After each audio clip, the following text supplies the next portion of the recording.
Princi i Luksemburgut ndron jetë në moshën 22 vjeç nga një sëmundje rrallë.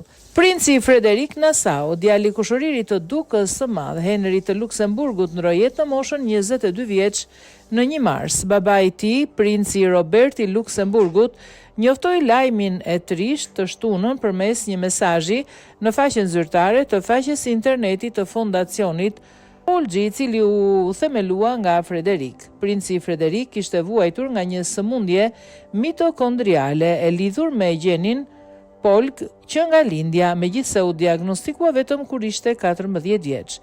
Kjo sëmundje prek në mënyrë progresive organet, duke i privuar ato nga energjia e nevojshme për të funksionuar siç duhet.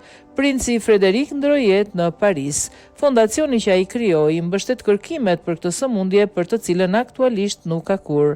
Në një mesazh të përzemërt, princi Robert ka nderuar personalitetin e djalit të tij, duke përshkruar atë si plot humor dhe vendosmëri.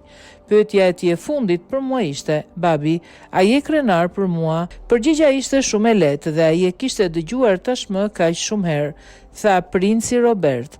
Frederiku e kaloi pjesën më të madhe të jetës së tij në Zvicër, por kujdesi mjekësor e solli në Paris, ku zhvendos në një apartament të përshtatshëm për trajtimin e tij.